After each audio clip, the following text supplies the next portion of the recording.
to meet with your community, and I'll just tell you a little bit about myself. My name is Dawn Winkleman. I'm a speech language pathologist and pediatric feeding and swallowing specialist for EZPZ, and I'm so glad to be virtually here with you talking about starting solids. Today I'm going to talk about how baby-led feeding and drinking can teach chewing and reduce choking risk, and how to start solids safely. We're going to talk about feeding and developmental milestones, which is so critical to being able to make sure that you're starting solids nice and safe, and making sure that we're waiting to that 6-month mark to be able to do so. We're going to do a live Q&A at the end, so be sure to write down all of your questions in the comment section, and at the end I'll scroll through and be able to answer them, and I'll try to get to as many as I possibly can today before our time is over. So now I want to leave plenty of time for that Q&A, so let's go ahead and get started. When we're talking about starting solids, we need to really know that there's two different ways to start solids, and it's your choice and your comfort level of how you're going to be able to do that. And that choice comes from being able to feel what you are comfortable with, or maybe even what your whole entire family is comfortable with if you're not going to be the only feeder, or even maybe even thinking about daycare issues. So maybe you have a nanny, or maybe your baby's going to daycare, or maybe you have a mother-in-law or a father-in-law that's going to be helping you with that. We need to kind of have this whole approach in choosing and selecting which plan you're going to do. So let's talk about those two different ways to start solids. The first way is the traditional way, and basically that's how purees are kind of incorporated into starting solids. So there's some risk with each way that we are starting solids, and I'll tell you a little bit about the risks with the traditional method. So the biggest risk as a feeding specialist is that I see parents get stuck in purees and babies turn into toddlers and still haven't really advanced through the texture continuum, which is so important to be able to make sure that we have adventurous eaters. And the research shows that after 9 months of age, if a baby has not moved on past purees by 9 months, it increases the risk of picky eating. So it's something to consider too. So if you decide that you want to do traditional method of feeding and you want to just kind of stay with those purees, just make sure that your baby is transitioning through other textures by 9 months to help decrease that choking risk. Another caveat with traditional feeding is that usually the adult has control during that method of feeding, as compared to baby-led weaning, which we're going to talk about here in a second. But when we're talking about adult control, we're talking about us having control of the food, control of the spoon, control of anything that has to do with how we're going to feed baby. So this can actually delay a baby's development. But I'll show you how to be able to do purees and make sure that you can prevent any delays if you're choosing to do the traditional method. And I'll show that to you guys here in a bit when we start talking about spoons. And then there's daycare issues. Now, with the puree method, the traditional method, daycares are all over that. They will continue on your plan with being able to feed your baby. They will hone in on exactly how you want to feed your baby to make sure that you're comfortable. Daycares are very, very compliant when it comes to the traditional method of eating. They're not so compliant with baby-led weaning. So there's the pros and cons of that method if that's the way that you choose to feed your baby. Now let's talk about baby-led weaning. So baby-led weaning is another alternative to starting solids, and it's basically giving baby whole pieces of food that are cut up about the length and width of your pinky finger so that it actually goes onto the gum line to help teach your baby how to chew. Now, the pros and cons of those is that a lot of people, including daycare providers, think that baby-led weaning is higher choking risk, but actually that's not what the research shows. The research shows that babies are at no higher risk than traditional feeding as in regards to choking, as long as parents and healthcare providers, daycare workers, etc., are educated in that. I'm going to teach you a little bit about that too today. So no matter what you decide, whether you decide to do purees or if you're deciding to do baby-led weaning, I'm going to show you ways to make sure that that is safe for your baby and give you some skills that you're going to be able to teach to other caretakers, maybe your spouse, maybe older siblings that are in the home, so that you make sure that you guys are having a really joyful mealtime. So the caveat with baby-led weaning is that it's a baby-led approach. So baby has control. With traditional spoon feeding and purees, the adults have control. With baby-led weaning, the baby has control. The baby's going to grab the food, the baby's going to put the food in their mouth, and it's really following your baby's lead and following your baby's hunger and fullness cues, which is really important for your overall baby's development. Now, with daycare issues, most daycares will not support that method of feeding. So if you choose to do baby-led weaning, you can do baby-led weaning at home. Maybe sometimes it might only be one meal a day if your baby's in daycare most of the day, and then do baby-led weaning on the weekends. But then the daycare might only do purees during the week. So you just kind of have to know that as well.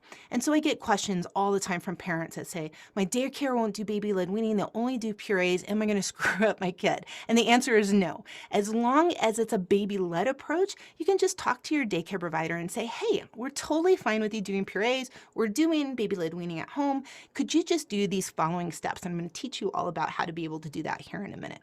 So there is the two methods and just a little bit of education about both of them so that you can kind of understand what you want to expect. And sometimes people kind of do a mixture of both of them, like if you're going to daycare.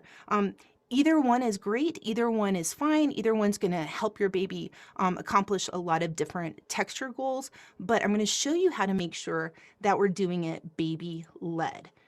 So let's talk about what baby-led means. I really like a baby-led approach, whether you're doing purees or whether you're doing baby-led weaning. So how you're going to offer those foods to your baby. So if it's in puree form, I'm going to show you some different strategies to do that. If it's in whole piece form, I'm going to show you some strategies to work with that too. And when we're talking about baby-led, we're talking about baby-led cups, and I'll show you the difference with those. We're talking about baby-led spoons. I'll show you the difference with those. And we're going to talk about baby-led meal times and how you're going to be able to really focus on the meal time so that your baby is a participant. We need your baby to be involved. There's a difference between an active eater and a passive feeder, and we want your baby to be an active feeder in order to be able to go through those texture continuums and be a very adventurous eater and really help to wean your baby, whether you're doing breastfeeding or bottle feeding, and so that they can become a very adventurous toddler too.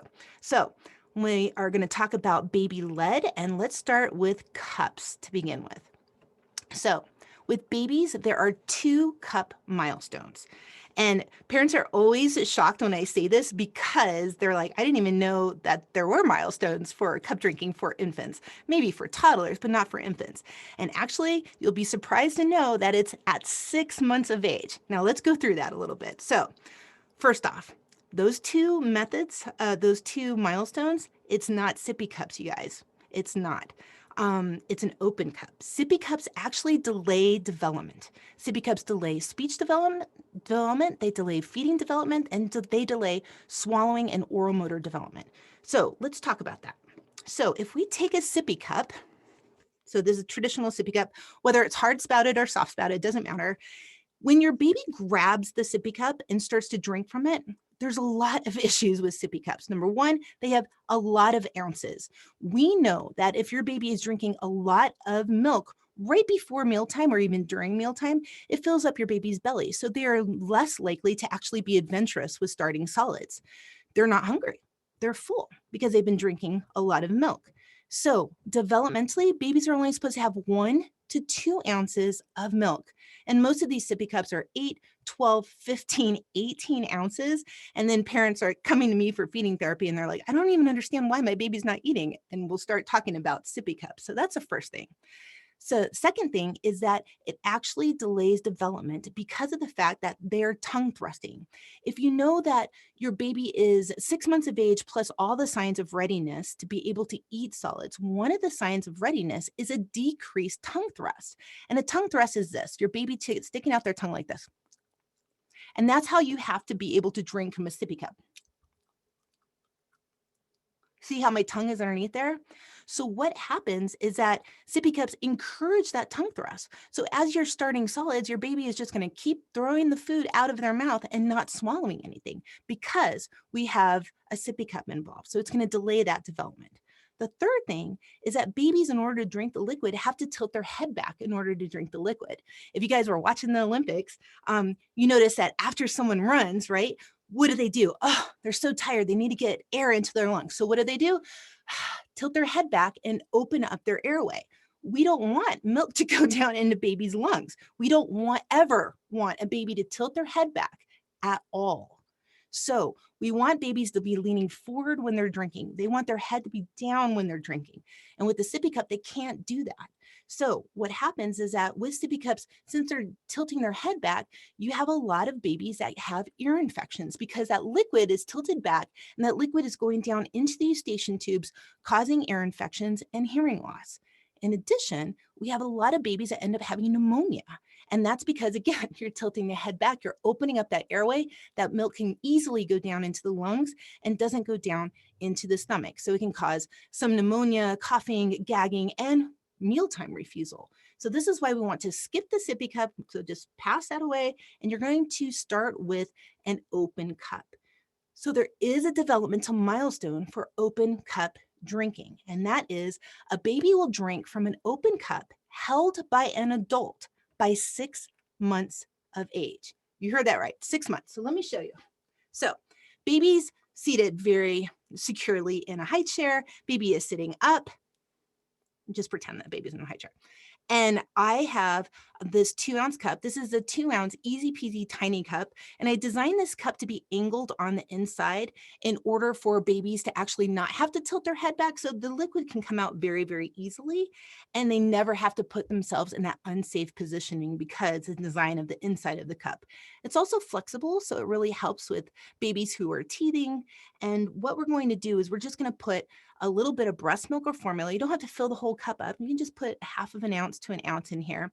And you're going to hold the cup right in front of your baby. We're not putting that into a baby's mouth. That's adult-led feeding. We want baby-led feeding. So we're going to hold the cup right here. Your baby's going to be very curious about this. Baby's going to try to hold onto the cup, and that's totally fine. Remember, you're not going to worry about spillage because you have complete control of the cup holding it. We're just not putting it into baby's mouth. So your baby's going to grab onto it and start to lean forward a little bit, and we want that positive tilt. We want babies to lean forward during feeding. We don't want babies to lean back and kind of refusing food. Remember, that opens up their airway. So we're going to put the cup right here.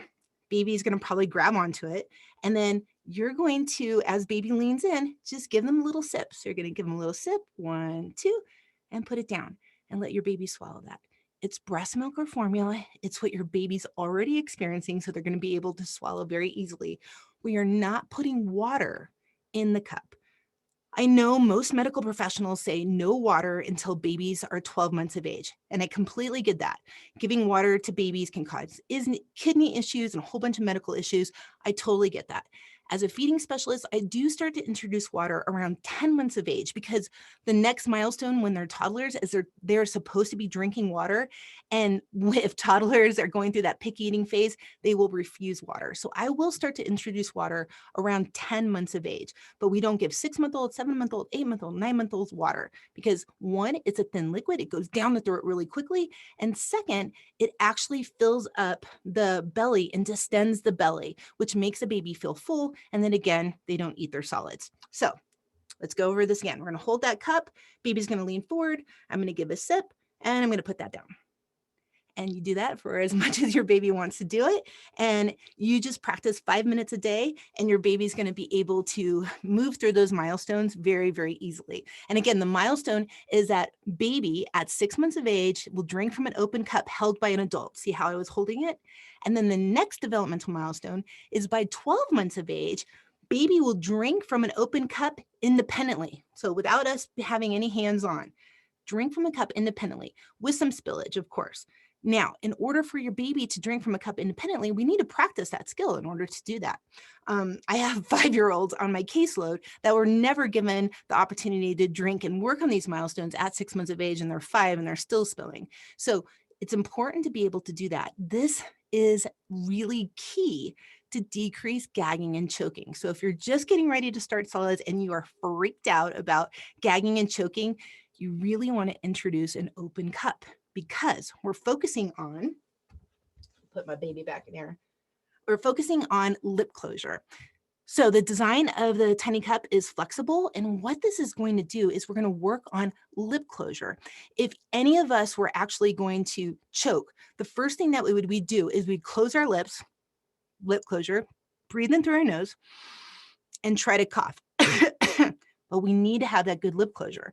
If babies haven't practiced drinking from an open cup, then they don't have adequate lip closure. They have an open mouth posture, especially if they've been on a sippy cup. They will be like this. And they can't get a productive cough, which means after they cough and they take that inhale, that food is going to go right down into their lungs. So we need to have practice putting lips onto the cup. So here's what we're looking for, lip closure. Now, sometimes your baby, when you're first starting, might do this, and that's fine. Eventually, your baby will start to contract their lips. And if you need to help get them to put their lips around it, you can flex a tiny cup like this. And then your baby's going to start putting their lips a little bit tighter around that cup.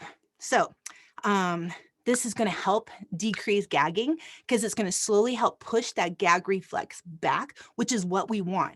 The gag reflex, when we're first starting solids, is at the very tip of the tongue.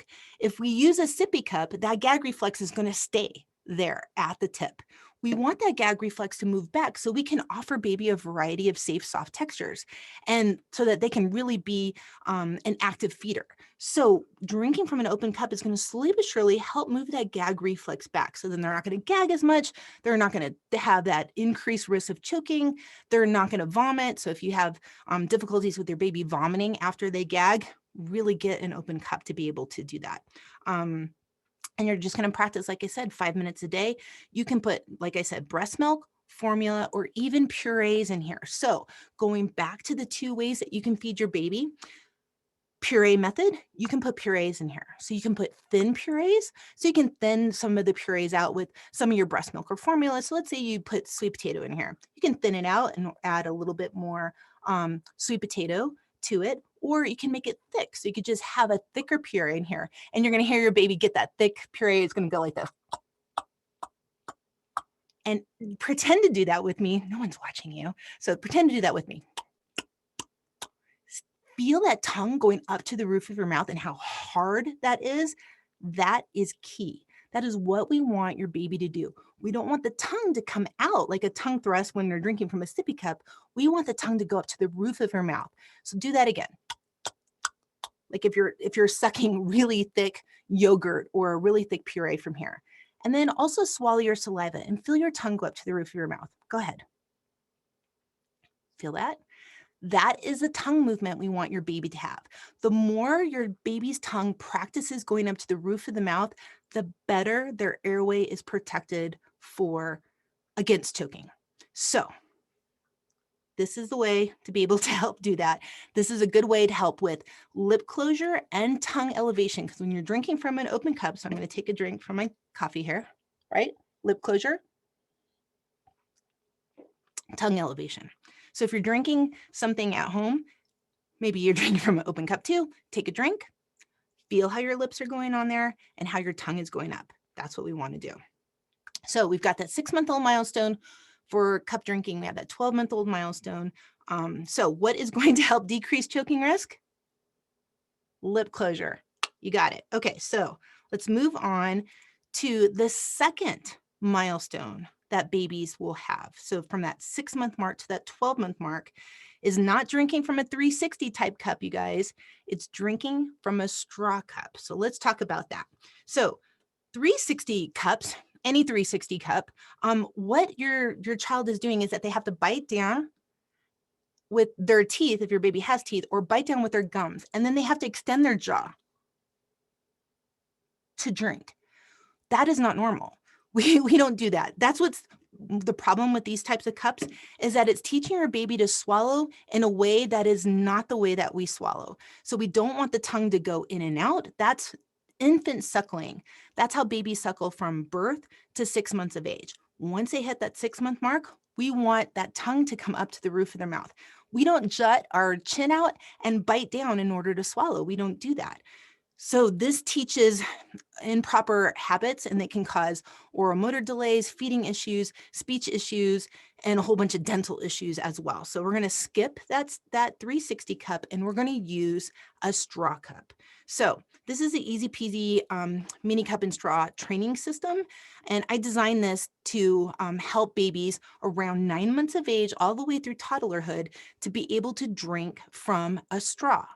Now, this is a system. It's very different than other straw cups on the market out there, because I designed this with all these feeding milestones in mind. So around 9 months of age, we're going to start introducing a straw cup. Now, parents always ask me, why do we wait till 9 months to be able to do that? Two things. We're going to start from 6 months of age to 9 months of age with an open cup, working on lip closure. Around 9 months, your baby needs to start working on lip rounding. And why that's so important is because these muscles of the lips, how they develop is they develop by closing and then rounding. That's how they develop the musculature. And it happens to be the same amount of time that babies are working on whole hand grasp with their lips. It's similar. And then pincer grasp.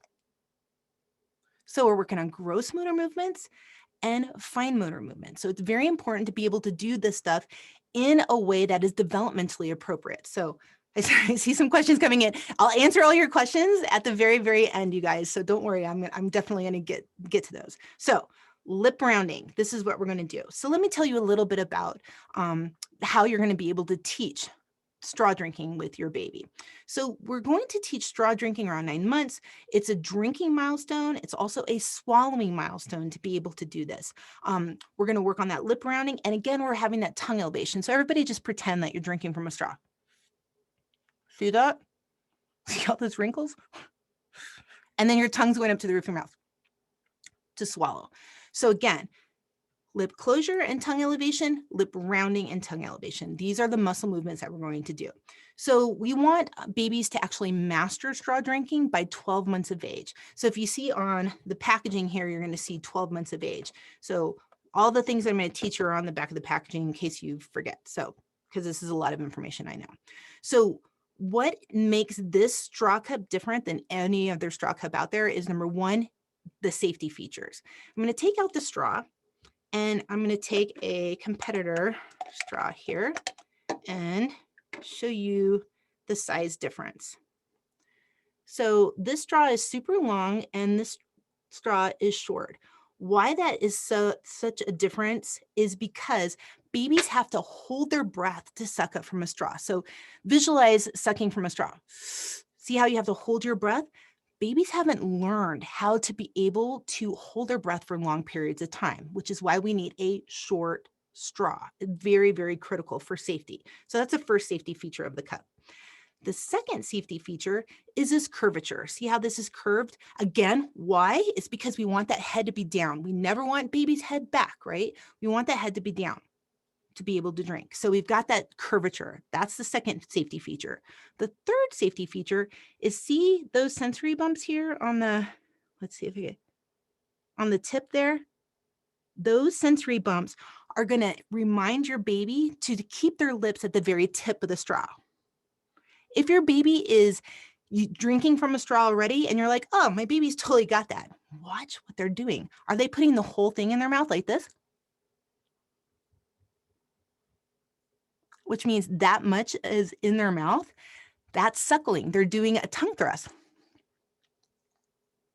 essentially, which is what we don't want, remember? We want the tongue to be, the lips to be at the very tip. No tongue. The tongue is ready to pump that liquid in the very back. So watch your baby if you're using a different type of straw, because you want the lips at the very tip. So those sensory bumps are going to help keep baby in that right position in order to be able to make sure that they are sucking successfully. So those are the three safety features of the training straw part of this cup system. Then once you see that your baby is using the tip of the straw, they're rocking out straw drinking, you're like, I got this, Dawn. They're doing formula or breast milk from the open cup. They're doing a great job. You're seeing them consistently use the very tip. Then you just flip this over And now it becomes the advanced part of the straw. So there's no curvature and there's no sensory bumps. So your baby should be focusing, drinking at the very tip without any of those cues. So still trying to maintain that position, but they're doing that by themselves without that cue, still keeping their lips at the very tip of the straw. They're still keeping that cue all by themselves. If you see that they start to put the whole straw into their mouth, flip this back over and go back to the training straw for a couple days. So we have the training straw portion of the cup, the advanced straw portion of the cup, and then you can take off the lid and the straw and just have the open cup. So we're going to transition to this 4-ounce cup. As a baby, we're going to do 6 to 12 months. We're drinking from this size cup, which is 2 ounces. And as your baby goes past 12 months of age, you can increase to 4 ounces. So these cups kind of nest inside of each other. So it's really important to kind of do this developmentally. So we're doing this for 6 to 12 months. Then we're doing the open cup from 12 months. But you can start doing the straw cup at 9 months. I know it's confusing. It's all on the back of the packaging to help you remember all this stuff. It is a system. And what this is doing is really increasing musculature. Now I have families that'll say, my child can totally drink from a straw. We just use a weighted straw. And I use weighted straws too in my feeding therapy practice. I use them for my kids with Down syndrome, my kids with cerebral palsy, my kids who really don't have a lot of tone in their mouth and a lot of strength. But if your child is developing, pretty typically, you definitely don't want to use a weighted straw for 2 reasons. Number one, they collect mold very easily because you can't clean them. And secondly, they help facilitate the liquids going up so your baby never has to practice holding their breath, which is so important for being able to protect that airway. So if your baby tries to take a drink out of one of your straw cups, that liquid is going to go right down into their lungs because they haven't learned that skill. So it's really important to be able to really have that baseline to have your baby learn to protect their airway in order to decrease gagging, choking risk. So with the straw cups, we are working on lip rounding, we're working on breath control, and we're working on this to decrease choking risk. So we are going to move on now that we've gone through cups, right? The open cup and a straw cup. So moving on now to talk about spoon feeding milestones and how you can start solids with a spoon and how we can make that baby led. So this is the EZPZ tiny spoon. And this is a baby-led spoon. You definitely want to use a baby-led spoon. This is a spoon that I designed to really help facilitate a baby-led movement, whether you're doing purees or baby-led weaning. This is an example of an adult-led spoon. So you can see the difference. This is long because you are sticking that spoon into your baby's mouth. This is short because baby is putting that spoon into their mouth. So let's talk about the difference between the two and how you can make it baby-led. So if I am spoon feeding a baby and putting food into a baby's mouth, I'm going to need this longer spoon because I'm putting the food into the mouth. But the problem here is that baby is a passive eater. So I'm scooping up the food, I'm putting it into baby's mouth. Sometimes I see parents like scrape it up or even scrape the face. We don't want to do any of that. We don't want to even use an adult-led spoon because developmentally, babies are supposed to spoon feed themselves at 6 months of age. Again, I know that's shocking. 6 months is the key, you guys. Your baby is supposed to bring an object or a spoon to their own mouth. How are they supposed to do that? Let me show you. So you have a bowl.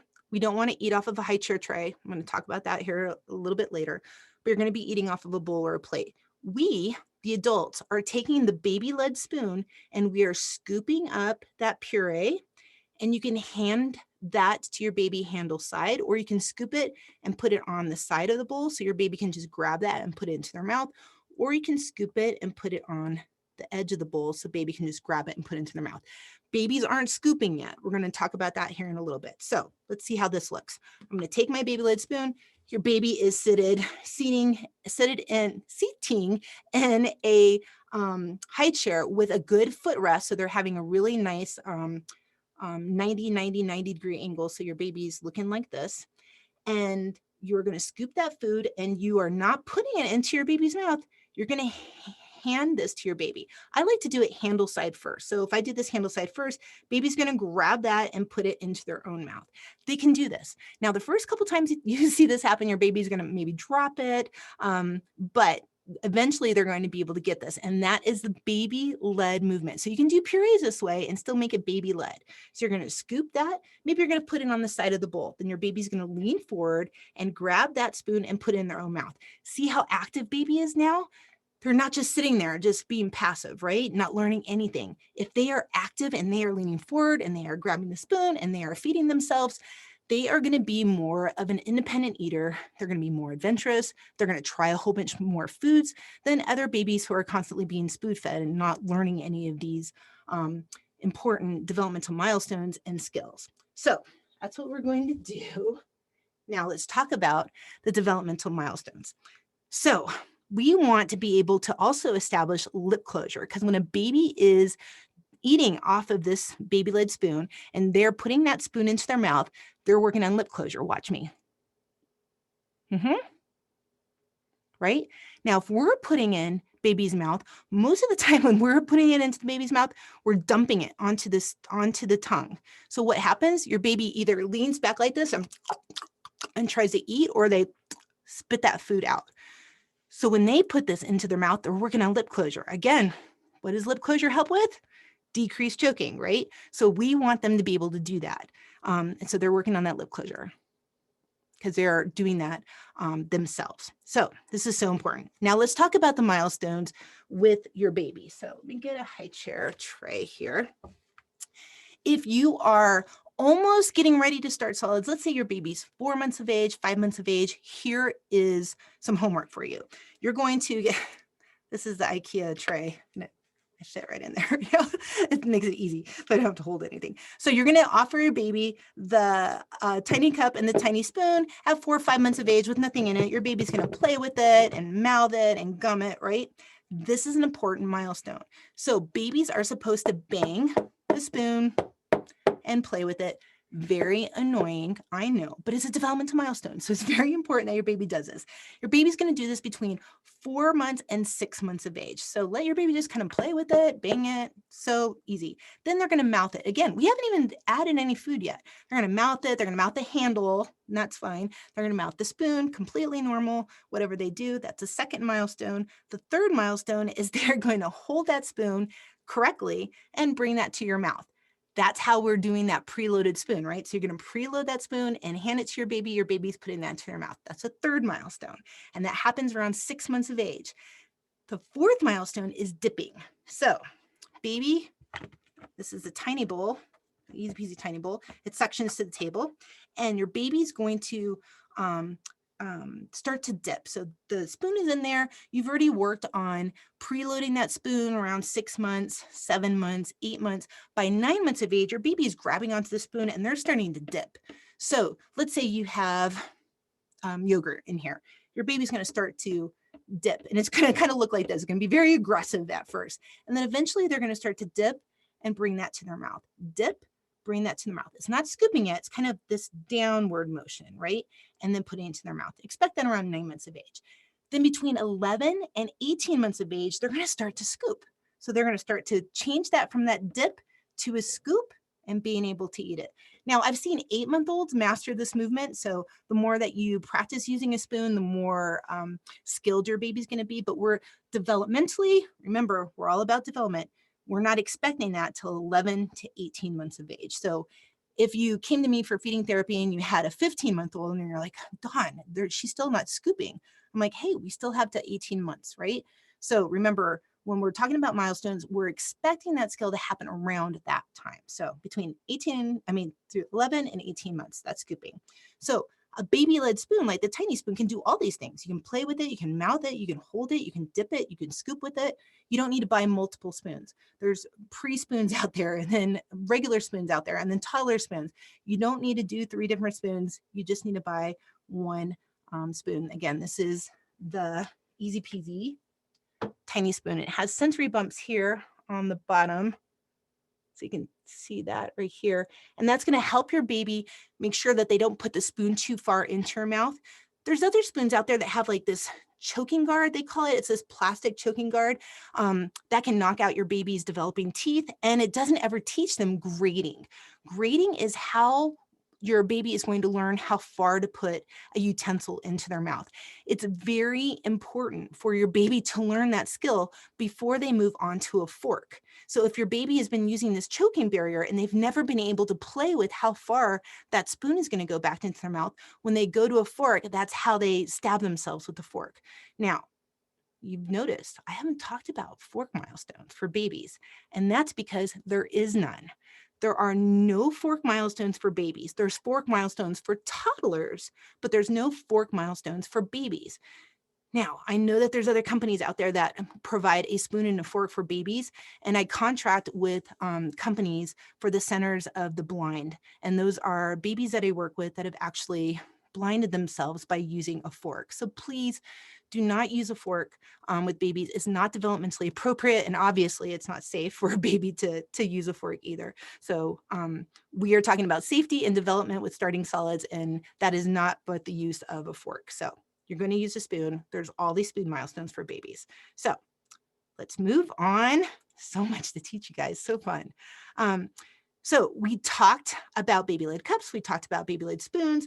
Now let's talk about baby-led meal times. So no matter what feeding method you choose, whether it's that traditional, more purees, or baby-led weaning, we really want this to be baby-led, right? I've already showed you how you can do that with a cup. I've already showed you how you can do that with spoon. Now let's just talk about regular meal times. So bring up the tray.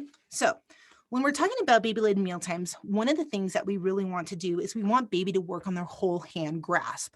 So we want to have a bowl or a plate. This is another milestone for your baby. By 6 months of age, babies should use their whole hand or a palmar grasp, and they should be able to lean down and grab food, pick it up, and put it into their mouth. So we do not want to cut up foods into small pieces. One, your baby can't pick them up because that pincer grasp doesn't start till 9, 10 months of age, right? And then two, if you cut them up into small pieces, they'll grab all the food and shove it into their mouth, overstuffing their mouth. So we don't want to do that. We want to put strips of food to be able to help with that. Again, the length and thickness of your pinky finger. So we want to be able to help with that. Next, we want to follow your baby's hunger and fullness cues. So if your baby decides that they're not hungry anymore and you're like, oh no, they only ate 1 or 2 bites of food, we want to be able to follow through with that. We want to make sure that we are following their lead. And that's really important, is that if your baby seems like they're full and they don't want to eat anymore, totally fine. We're going to go ahead and allow your baby to explore the food, and maybe they don't eat so much at first. Remember, your baby's primary nutrition is breast milk or formula till 12 months of age. Solids are complementary food, but as they get older and older, it's really important for them to ingest more. And I really encourage that. So it's something that we really want to hone in on. But when your baby first starts at the 6-7 month mark, they're not going to be eating a lot, like tablespoons and tablespoons of it. Just expect that we're going to follow their hunger and fullness cues. And it's really important for us to do that, because if they start to lean back and like push and hit food away, then they are going to start having negative associations to the high chair, and then they're not going to want to eat in the high chair. So it's really important to follow their lead. Next, we want to be able to offer sensory play. So sometimes your baby's just going to play with the food and just kind of mess it around with it, but they may not eat it. And we want to still encourage that too, because sometimes babies need to actually play with the food before they ever eat the food. So that's really important. And then next, we want to eat with your baby. So baby will learn how to eat if you're eating that same food. So let's say we're offering watermelon strips. So if you're taking that watermelon strip and you're eating, baby's watching you chew and being able to learn how to do that, then they will start doing that. So if you exaggerate, you're like, this is so good, watch. Then your baby will start to do that munch chew. Very important for babies to learn munch chew, again, because that's going to help decrease choking risk if your baby's learning to chew foods instead of swallowing that food whole. So that's really important. Next, we're going to focus on trust. When we're sitting down at the mealtime, we want to think of it as a conversation. I take a turn, you take a turn. I take a bite, you take a bite. I dip the spoon, you hold the spoon. It ends up becoming this beautiful dance of trust. So we really want to focus on that, especially when it's getting messy and your baby's crying and kind of throwing things. It's a little hard to do that, but try to find some joy in the experience as you're focusing on trust. And then also we want to meet halfway. We want that your baby to lean forward during the meals, right? So we want to kind of meet them halfway to be able to help them, like to offer that spoon or to offer that cup. We want to meet them halfway. And then we don't want them to eat off a high chair tray. And this is one of the reasons why. If we give food off of the high chair tray, your baby's not going to be able to work on that whole hand grasp, because what they're going to have to do is they're going to have to try to push that food back here to get it, to pull it up, right? What is that doing? That baby's gonna have to lean back and grab that food and then put that food in their mouth. What are we doing right now? We're opening up the airway. We need that baby to lean forward and work on that skill. So we need to have a suction bowl or plate that suctions to the table, making it easy for baby to grab that so that the food stays here, not moving around the high chair tray. In addition, babies, if they're fed on the high chair tray, they'll do this and food will go flying. So we don't want that to happen. We want to have a bowl or plate so they can actually focus on being able to eat. And then thirdly, babies will try to get out of their high chair to see what you're eating. What's on your plate? What's on your bowl? But if they have their own bowl or they have their own plate, they're not going to try to consistently get out of the high chair. So that's a big safety issue too. So that is the tips around high chair use, making mealtime baby-led, which is so important, again, no matter what feeding method that you choose. So please type yes in the comment section here if you learned something new about feeding your baby. That always makes my heart melt when parents are like, yes, yes, yes, yes, yes. Oh, good. Thank you. I see that, Chelsea. Thank you so much. Yes from Tara. Woo! I love it. It gets me really excited. So that it's so fun to be able to teach you. And I'm so thankful for Monica and Andy to allow us to be here. EZPZ is a proponent of teaching developmental milestones, as you say this. Okay, Vicky, thank you so much. Yes, yes, yes. We really enjoy being able to make products that help your babies make your milestones. I see that, Amanda. Thank you so much. Yes. Now, before we head into the Q&A, I want to remind you guys to take a deep breath. Feeding your baby takes practice and patience and repetition, just like everything else in parenting. But I promise you, you can do this. Just think about these steps and techniques. If you need more tips or more inspiration, you can follow EZPZ at EZPZ Fun. And you can follow me at Miss Dawn SLP. That's MSDAWN SLP for some more inspiration. And now I'll open it up to questions. So, woohoo, I love the Q&A part. Let's see if I could do this. Let's see, Q&A, see if I click on that. Oh, I got it. Yes, okay. So, Becca, I'm going to read your question. I've tried everything with my 6-month-old, puree and baby-led weaning, plus oatmeal, rice cereal, and she just constantly pushes everything out with her tongue. We talked about this, right? She won't actually swallow much.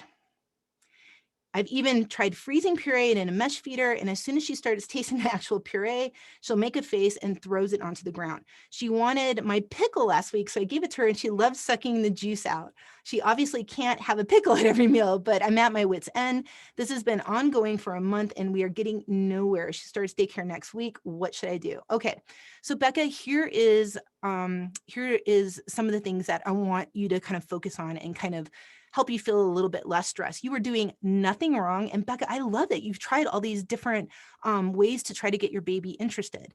Now let's talk about starting solids. The American Academy of Pediatrics and the World Health Organization encourages parents to wait till 6 months of age plus all the signs of readiness. Becca, one of the signs of readiness is your baby wanting to like reach and grab and be interested in food. Doesn't sound like she's that interested in food right now. But here's the thing. I love that you gave her a little bit of your pickle because she's curious about it, right? So it looks like she's almost there. And sometimes, Becca, it can take 6 months and 3 weeks. It could take 7 months even for your baby to make those movements, 6 months of age and all the signs of readiness. So if a baby was premature, I don't know, Becca, if your baby was premature, but if your baby was 2 weeks premature, then we would start solids at 6 months and 2 weeks. So she might just be just getting there and showing that other sign of readiness. So continue to offer those foods, continue to encourage her. But remember, we're going to follow your baby's lead, and it looks like she's getting ready. So you've been trying all these things to see if she's ready. It looks like she's getting there. So give it another week or two, and keep me posted if it doesn't happen in the next 2 weeks. Okay, I answered that live. I'm clicking that. All right. Oh, Becca also says I should mention her daycare is baby-led weaning friendly. Well, that is fantastic because that is very rare. So that is a really good daycare. And I wonder if I actually train that daycare. I do a lot of daycare trainings to be able to help encourage, because I keep telling them, I'm like, this will actually decrease choking risk if you do this the right way. So what you can do is you can get the tiny bowl, put some foods in here, some baby-led weaning foods that are cut up. We sell lids as well, so you can put that in the lid, put that into your bag and give that to daycare. So everything's already cut so that you actually cut the foods successfully, and they can offer that food to your baby and see if your baby starts to want to actually eat at daycare. So don't stress about it. It might be that once she sees a whole bunch of other babies eating, she might be like, hey, I know how to do this. I can rock that. So you just make sure that you're offering those strips of food that are cut and safely, and so your daycare doesn't have to do that. You got this, Becca. I totally believe that your baby's going to start doing that any week now. Tara says, baby will close his mouth when I put the spoon, or, oh, you're so welcome, Becca. Thank you so much for saying that. Baby will close his mouth when I put the spoon or food in front of him. How do I get him to be interested? So I love that you're putting it in front of him, Tara. That is fantastic. So try to figure out which angle it is. Remember, babies are working on their hand to mouth coordination, and they're also working on their eye to hand coordination. So hopefully you can see it this way. Maybe if I do it this way. So baby's in front of you. You're going to offer that spoon handle side first instead of spoon side first, and see if your baby grabs a handle. If that doesn't work, try sideways, that you're offering it sideways. Let me do it this way. Try offering it this way, handle first, this way, sideways, basically, and this way, spoon side first. It's so crazy how babies will really prefer a spoon to be given to them in these different ways. Sometimes babies, if we're just offering it this way, this looks very aggressive. And babies will be like, nope, close their lips, like, I don't want anything going into my mouth. Remember, you guys, anything going into a baby's mouth that we put into a baby's mouth can cause a choking risk, and that includes spoons.